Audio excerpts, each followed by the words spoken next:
வணக்கம். மதிமுகம் செய்திகள். இன்றைய முக்கிய நிகழ்வுகளை பார்ப்பதற்கு முன்பாக தலைப்புச் செய்திகளை பார்க்கலாம். மோடி செய்யாததை ஸ்டாலின் செய்ததால் எடப்பாடி பழனிசாமிக்கு வயிற்றெரிச்சல் ஏற்படுகிறது. முதலமைச்சர் மு.க.ஸ்டாலின் விமர்சனம்.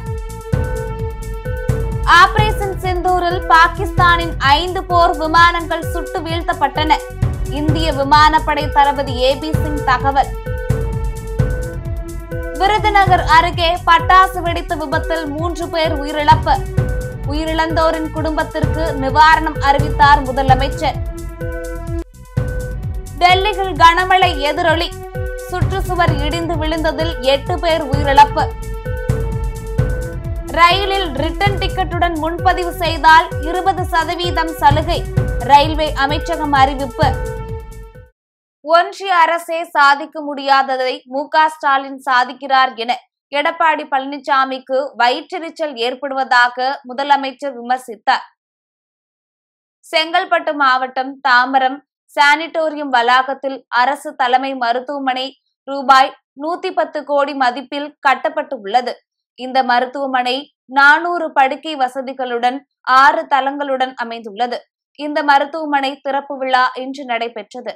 இதில் முதலமைச்சர் மு.க.ஸ்டாலின் விழாவில் கலந்து கொண்டு மருத்துவமனையை ரிப்பன் வெட்டி திறந்து வைத்தார். பின்னர் மருத்துவமனையில் அமைக்கப்பட்டுள்ள சிறப்பு வசதிகளை அவர் பார்வையிட்டார்.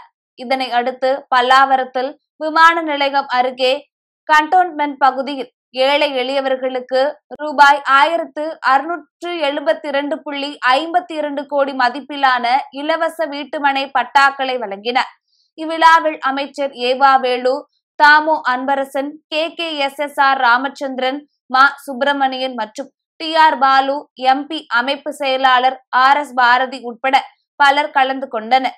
பின்னர் நிகழ்ச்சியில் பேசிய முதலமைச்சர், கடந்த 2021ஆம் ஆண்டில் இருந்து தற்போது வரை 17.74 லட்சம் பேருக்கு வீட்டுமனை பட்டா வழங்கியுள்ளதாகவும் ஒவ்வொரு மாவட்டத்திற்கும் பார்த்து திட்டங்களை செயல்படுத்தி வருவதாக தெரிவித்தார். மேலும் கலைஞர் ஆட்சிக்கு பின் தற்போது தமிழ்நாடு இரட்டை இலக்கு பொருளாதார வளர்ச்சி அடைந்துள்ளதாக பெருமிதம் தெரிவித்தார். மேலும் இந்த வளர்ச்சியை பொறுத்து கொள்ள முடியாத எடப்பாடி பழனிசாமி ஒன்றிய அரசே சாதிக்க முடியாததை மு.க.ஸ்டாலின் சாதிக்கிறாரே என்ற வயிற்றெரிச்சலில் இருப்பதாக விமர்சித்துள்ளார். 2011 இருந்து 2021 வரைக்கும் பாத்தீங்கன்னா 10 ஆண்டு காலம் பின்னோக்கி சென்ற தமிழ்நாட்டை இந்த 4 ஆண்டுகள்ல மீட்டெடுத்து வளர்ச்சி பாதையோட உச்சத்துக்கு கொண்டு நாம் சேர்த்திருக்கிறோம். இதை பொறுத்துக் கொள்ள முடியாத மாண்புமிகு எதிர்க்கட்சி தலைவர் திரு பழனிசாமி அவர்கள் அவங்களுடைய நண்பர் யாரு, ஒன்றிய அரசு, இப்ப அவங்க நண்பர் தானே, அதான் அவங்களுடைய நண்பரான ஒன்றிய அரசு கொடுத்த புள்ளி விவரத்தையே சரியில்லைன்னு பேசுறாரு. இப்போ அவருக்கு நான் சொல்லிக்கொள்ள விரும்புவதெல்லாம், வளர்ச்சியோட அளவீடுங்கிறது பொருளாதார அளவுகோல் தான். இந்த அடிப்படை அறிவுஜீவி தெரியாத, அடிப்படை கூட தெரியாத அறிவுஜீவி மாதிரி இன்னைக்கு அறிக்கையை விட்டுட்டு இருக்காரு. உங்களுக்கு என்ன வைத்தறிச்சல்னா, இந்திய அளவில் பிரதமர் மோடியால சாதிக்க முடியாதத மற்ற மாநிலத்தில் இருக்கக்கூடிய முதலமைச்சர் சாதிக்க முடியாதத இந்த முத்துவேல் கருணாநிதி ஸ்டாலின் சாதிச்சிட்டு இருக்கிறான, இதுதான் அவங்க வைத்தறிச்சலுக்கு காரணம். ஆபரேஷன் சிந்தூரில் பாகிஸ்தானின் 5 போர் விமானங்கள் சுட்டு வீழ்த்தப்பட்டதாக இந்திய விமானப்படை தளபதி ஏபி சிங் தெரிவித்துள்ளார். 6 பேர் உயிரிழந்த பகல்காம் பயங்கரவாத தாக்குதலுக்கு பதிலடியாக மே 7 அன்று இந்திய ராணுவம் பாகிஸ்தான் மீது ஆபரேஷன் சிந்தூர் தாக்குதலை மேற்கொண்டது. இதைத் தொடர்ந்து ஏற்பட்ட மோதல் மே 9 ஒப்பந்தம் மூலம் முடிவுக்கு வந்தது. இந்நிலையில் பெங்களூருவில் விமானப்படை அதிகாரிகளுக்கான கருத்தரங்கம் நடைபெற்றது. அப்போது பேசிய இந்திய விமானப்படை தளபதி ஏபி சிங், ஆபரேஷன் சிந்தூரின் போது பாகிஸ்தானின் 5 போர் விமானங்கள் மற்றும் ஒரு விமானம் சுட்டு வீழ்த்தப்பட்டதாக தெரிவித்தார். இந்திய ராணுவம் வசம் உள்ள ரஷ்ய தயாரிப்பான S-400 பாதுகாப்பு அமைப்பினால் இந்த வெற்றி சாத்தியமானது என்று அவர் தெரிவித்தார். இதையடுத்து மே 7 தாக்குதலின் போது பயங்கரவாத இலக்குகள் சேதமடைவதன் முன்னால் இருந்த நிலை மற்றும் அதன் பின்னால் சேதமடைந்த நிலை ஆகியவற்றின் செயற்கைக்கோள் படங்களையும் அவர் திரையிட்டு விளக்கினார். விருதுநகர் அருகே வெடி விபத்தில் உயிரிழந்த 3 பேரின் குடும்பத்திற்கு முதலமைச்சர் மு.க. ஸ்டாலின் தலா 4 லட்சம் நிவாரணம் அறிவித்துள்ளார். சாத்தூர் அருகே விஜயகரிசல்குளம் கிழக்கு தெருவை சேர்ந்த பொன்னு பாண்டியன் என்பவருக்கு சொந்தமான வீட்டில் அனுமதியின்றி சட்டவிரோதமாக பட்டாசு தயாரித்ததாக கூறப்படுகிறது. இந்நிலையில் திடீரென ஏற்பட்ட மின்சார உராய்வின் காரணமாக பட்டாசுகள் வெடித்து சிதறியுள்ளது. இந்த வெடி விபத்தில் பட்டாசு தயாரிப்பில் ஈடுபட்டிருந்த ஜெகதீஸ்வரன், முத்துலட்சுமி, சண்முகத்தாய் ஆகிய 3 பேர் உயிரிழந்தனர். மேலும் ஒருவர் படுகாயமடைந்த நிலையில் தகவல் அறிந்து சம்பவ இடத்திற்கு சென்ற தீயணைப்பு துறையினர் மற்றும் காவல்துறையினர் மீட்பு பணியில் ஈடுபட்டனர். இதையடுத்து உயிரிழந்த 3 பேரின் உடல்களை கைப்பற்றி பிரேத பரிசோதனைக்காக சிவகாசி அரசு மருத்துவமனைக்கு சிகிச்சைக்காக அனுப்பி வைத்தனர். மேலும் படுகாயமடைந்த மாரியம்மாள் 90% தீக்காயத்துடன் தீவிர சிகிச்சை பெற்று வருகிறார். இதையடுத்து சட்டவிரோதமாக வீட்டில் வைத்து பட்டாசு தயாரிப்பில் ஈடுபட்டதாக வீட்டின் உரிமையாளர் பொன்னுபாண்டி மீது வழக்கு பதிவு செய்து போலீசார் விசாரணை நடத்தி வருகின்றனர். இந்நிலையில் உயிரிழந்தவர்களின் குடும்பத்தினருக்கு தனது ஆழ்ந்த இரங்கலையும் ஆறுதலையும் தெரிவித்துக் கொள்வதோடு உயிரிழந்தவர்களின் குடும்பத்தினருக்கு தலா 4 லட்சம் ரூபாயும், பலத்த காயமடைந்து மருத்துவமனையில் சிகிச்சை பெற்று வருவருக்கு 1 லட்சம் ரூபாயும் முதலமைச்சரின் பொது நிவாரண நிதியிலிருந்து வழங்கிட முதலமைச்சர் மு.க. ஸ்டாலின் உத்தரவிட்டுள்ளார். டெல்லி ஜெய்ப்பூர் பகுதியில் கனமழை காரணமாக கோவிலை ஒட்டிய சுற்றுச்சுவர் இடிந்து விழுந்து 8 பேர் உயிரிழந்தனர். டெல்லியில் நகரின் பல்வேறு பகுதிகளில் விடிய விடிய கனமழை பெய்தது. இதன் காரணமாக சாஸ்திரி பவன், ஆர்கேபுரம், மோதிபாக், கித்வாய் நகர் பகுதியின் சுரங்க பாதையில் மழைநீர் தேங்கியுள்ளது. குறிப்பாக இந்த கனமழையால் ஹரிநகர் பகுதியில் சுவர் இடிந்து விழுந்ததில் 2 சிறுவர்கள் உட்பட 8 பேர் உயிரிழந்தனர். இச்சம்பவம் குறித்து தகவல் அறிந்து சென்ற மீட்பு படையினர் அப்பகுதியில் தொடர்ந்து மீட்பு பணியில் ஈடுபட்டுள்ளனர். ரக்ஷா பந்தன் கொண்டாடப்படும் நிலையில் மழை பதிவான காரணத்தால் மக்களின் இயல்பு வாழ்க்கை பெரிதும் பாதிக்கப்பட்டுள்ளது. இதனிடையே டெல்லியில் நாள் முழுவதும் மழைப்பொழிவு இருக்கும் என வானிலை ஆய்வு மையம் தெரிவித்துள்ளது.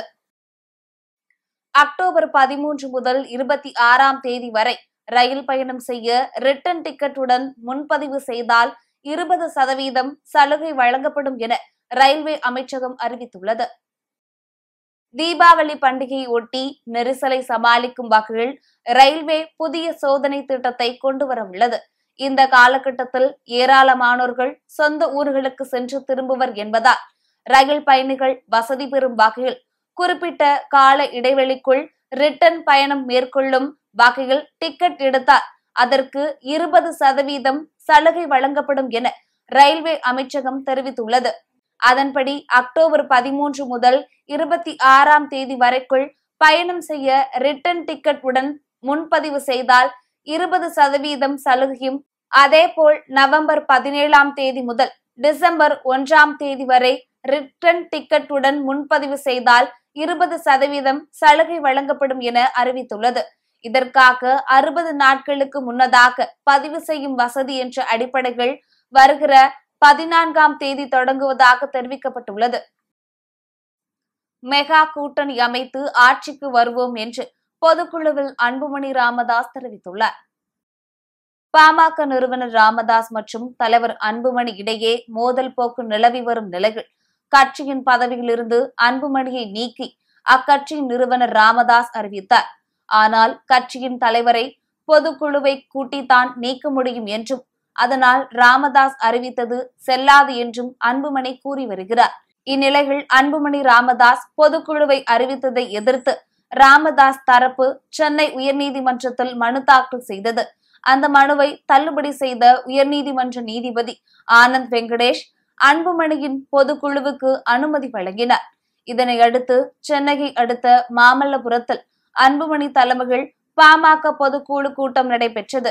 இதில் பங்கேற்று பேசிய அன்புமணி, மருத்துவர் ராமதாஸின் கனவுகளான சமூக நீதி, சாதிவாரி கணக்கெடுப்பு உள்ளிட்டவைகளை இணைந்து நிறைவேற்றுவோம் என தெரிவித்தார். மேலும் தொண்டர்கள் விரும்பும் கூட்டணி நிச்சயம் அமைக்கப்படும் என கூறிய அன்புமணி, மெகா கூட்டணி அமைத்து ஆட்சிக்கு வருவோம் என்றும் தெரிவித்துள்ளார். நம்முடைய இனமான காவலர், சமூக நீதி போராளி மருத்துவர் ஐயா அவர்கள் நம்முடைய வழிகாட்டி. அவர்தான் எல்லாம். நம் இயக்கம், நம் கட்சி, இந்த சமுதாயம், அவருடைய கொள்கைகளை நாம் பின்பற்றுகின்றோம். மருத்துவர் ஐயாவுடைய பல லட்சியங்கள், பல கனவுகள், அதை நாம் எல்லோரும் சேர்ந்து நிறைவேற்றுவோம். அடுத்தது யார் வர வேண்டும், அது முக்கியமானது. இதை இன்னும் ஒரு சிறு காலத்திலே நாம் முடிவு செய்வோம். நல்ல ஒரு கூட்டணியை அமைப்போம், மெகா கூட்டணியை அமைப்போம், நாம் ஆட்சிக்கு வருவோம். அதில் இன்னும் ஒரு சிறு காலத்திலே அது நடைபெறும்.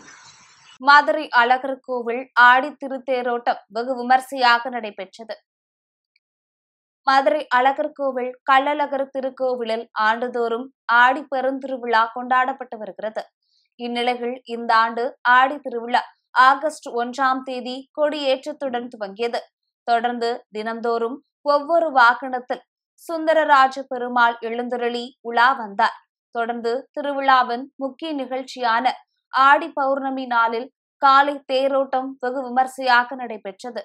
திருத்தேரில் கள்ளழகர் என்ற சுந்தரராஜ பெருமாள், ஸ்ரீதேவி, பூதேவி தாயாருடன் பவனி வந்தார். இந்த தேரோட்ட விழாவில் திரளான பக்தர்கள் கலந்து கொண்டு கோவிந்தா கோஷம் முழங்க தேரை வடம்பிடித்து இழுத்து சுவாமி தரிசனம் செய்தனர். பாதுகாப்பு நடவடிக்கையாக மாவட்ட காவல் கண்காணிப்பாளர் தலைமையில் 1000க்கும் மேற்பட்டோர் பாதுகாப்பு பணியில் ஈடுபட்டனர். சென்னை அம்பத்தூர் வட்டம் முத்தமிழ் நகர் பகுதியில் தமிழக முற்போக்கு மக்கள் கட்சியின் தலைவர் சக்திவேல் தலைமையில் மக்கள் சந்திப்பு கூட்டம் நடைபெற்றது. புறம்போக்கு நிலங்களில் இருந்து வெளியேற்றப்படும் மக்களுக்கான புனர்வாழ்வு மற்றும் மறுகுடி அமர்வு கொள்கை அறிவிப்பை தமிழக அரசு அறிவிக்க வலியுறுத்தி மக்கள் சந்திப்பு கூட்டம் நடைபெற்றது. இதில் தமிழக முற்போக்கு மக்கள் கட்சியின் செயலாளர் வழக்கறிஞர் பிரபாகரன், செயலாளர் பி. சோபன் பாபு உள்ளிட்ட பலர் கலந்து கொண்டனர். அதனைத் தொடர்ந்து செய்தியாளர்களிடம் பேசிய போது, கள்ளிக்குப்பம் பகுதியில் சுமார் 70 ஆண்டுகளுக்கு மேலாக வாழ்ந்து வந்த மக்களை திடீரென வெளியேற்றி இருப்பது வேதனை அளிப்பதாக தெரிவித்தார். இதனால் அந்த மக்களின் வாழ்வாதாரம் கேள்விக்குறியாகி உள்ள நிலையில் மாற்று இடம் அமைத்து தர வேண்டும் என தமிழக அரசுக்கு வேண்டுகோள் விடுத்தனர். மேய்ச்சல் புறம்போக்கு இருக்கிறது. அந்த மேய்ச்சல் புறம்போக்கு இப்பொழுது மேய்ச்சல் புறம்போக்கு கிடையாது, ஆக்கிட்டு போகிறது. அங்கே எந்த ஆடு மாடு மேய்வது கிடையாது. ஆனால் கிட்டத்தட்ட 5000 குடும்பங்கள் மேல் அங்கே வாழ்ந்து வருகிறார்கள். ஆனால் மேய்ச்சல் புறம்பாக இருக்கக்கூடிய காரணத்தினால அவர்கள் வெளியேற்றுவதற்கான கடுமையான முயற்சிகளை எடுத்து அவர்கள் ஒருங்கிணைந்து போராடின காரணமாக ஒரு தள்ளி வைக்கப்பட்டிருக்கிறது. இந்த நிலை நீடிக்கக்கூடாது. அதுதான் நாங்கள் புனர்வாழ்வு மற்றும் மறுகுடியமைப்பு அல்லது அந்த இடத்தில் வாழக்கூடிய மக்களுக்கான அந்த இடத்தில் வாழ்வதற்கான சட்டத்தை ஏற்படுத்தி உருவாக்கி அவர்களுக்கான வாழ்வோட உரிமையை ஏற்படுத்த வேண்டும் என்பதை நாங்கள் வலியுறுத்தோம். சென்னையில் 22 கேரட் ஆபரண தங்கம் விலை சவரனுக்கு 200 ரூபாய் குறைந்து 75,560 ரூபாய்க்கு விற்பனை செய்யப்படுகிறது. சர்வதேச பொருளாதார நிலவரத்திற்கு ஏற்ப இந்தியாவில் தங்கத்தின் விலை அவ்வப்போது உயர்ந்தும் குறைந்தும் இருக்கிறது. தொடர்ந்து படிப்படியாக உயர்ந்த தங்கம் விலை தற்போது சற்று குறைந்துள்ளது. அதன்படி சென்னையில் 22 கேரட் ஆபரண தங்கத்தின் விலை கிராமுக்கு 25 ரூபாய் குறைந்து 9,445 ரூபாய்க்கு விற்பனையாகிறது. மேலும் ஆபரண தங்கம் சவரனுக்கு 200 ரூபாய் குறைந்து 75,560 ரூபாய்க்கு விற்பனை செய்யப்படுகிறது. வெள்ளியின் விலையில் எவ்வித மாற்றமும் இன்றி 1 கிராம் வெள்ளி 127 ரூபாய்க்கும் 1 கிலோ வெள்ளி 1,27,000 ரூபாய்க்கும் விற்பனையாகிறது. சீனாவில் கனமழை மற்றும் நிலச்சரிவில் சிக்கி 17 பேர் உயிரிழந்தனர். வடமேற்கு சீனாவின் கன்சு மாகாணத்தில் கடந்த சில நாட்களாக தொடர் கனமழை பெய்து வருகிறது. இதன் காரணமாக யூசாங், லான்சோ உள்ளிட்ட நகரங்கள் வெள்ளக்காடாக மாறியுள்ளது. மேலும் மலைப்பகுதிகளில் கடும் நிலச்சரிவும் ஏற்பட்டுள்ளது. தொடர் கனமழை காரணமாக ஜிலாங் மலைப்பகுதியில் மின்சாரம் மற்றும் தொலைத்தொடர்பு சேவைகள் பாதிக்கப்பட்டுள்ளது. இந்த கனமழை மற்றும் வெள்ளத்தில் சிக்கி 10 பேர் உயிரிழந்த நிலையில் 33 பேர் மாயமாகினர். அதேபோல் குவாங்டாங் மாகாணத்திலும் கனமழை வெளுத்து வாங்கிய போது நிலச்சரிவு ஏற்பட்டு 7 பேர் உயிரிழந்தனர். இதன் காரணமாக 4000 பேர் நிவாரண முகாம்களில் தங்க வைக்கப்பட்டுள்ளனர். இதையடுத்து நிலச்சரிவில் சிக்கியவர்களை மீட்கும் பணி நடைபெற்று வருகிறது. இதனிடையே வெள்ளப்பெருக்கு மற்றும் நிலச்சரிவில் சிக்கி உயிரிழந்தவர்களுக்கு அந்நாட்டின் அதிபர் ஜி ஜின்பிங் இரங்கல் தெரிவித்தார். அப்போது வெள்ளம் பாதிக்கப்பட்ட பகுதியில் மீட்பு பணியை தீவிரப்படுத்தவும் தேசிய பேரிடர் மீட்பு படையினருக்கு அவர் உத்தரவிட்டுள்ளார். மீண்டும் தலைப்புச் செய்திகள். மோடி செய்யாததை ஸ்டாலின் செய்ததால் எடப்பாடி பழனிசாமிக்கு வயிற்றெரிச்சல் ஏற்படுகிறது. முதலமைச்சர் மு.க. ஸ்டாலின் விமர்சனம். ஆபரேஷன் சிந்தூரில் பாகிஸ்தானின் 5 போர் விமானங்கள் சுட்டு வீழ்த்தப்பட்டன. இந்திய விமானப்படை தளபதி ஏபி சிங் தகவல். விருதுநகர் அருகே பட்டாசு வெடித்த விபத்தில் 3 பேர் உயிரிழப்பு. உயிரிழந்தோரின் குடும்பத்திற்கு நிவாரணம் அறிவித்தார் முதலமைச்சர். டெல்லியில் கனமழை எதிரொலி. சுற்றுச்சுவர் இடிந்து விழுந்ததில் 8 பேர் உயிரிழப்பு. ரயிலில் ரிட்டர்ன் டிக்கெட்டுடன் முன்பதிவு செய்தால் 20% சலுகை. ரயில்வே அமைச்சகம் அறிவிப்பு. இத்துடன் செய்திகள் நிறைவடைந்தன. மீண்டும் செய்திகள் இரவு 11 மணிக்கு. மேலும் செய்திகளை தெரிந்து கொள்ள மதிமுகம் பிரைம் யூடியூப் தளத்தில் இணைந்திருங்கள்.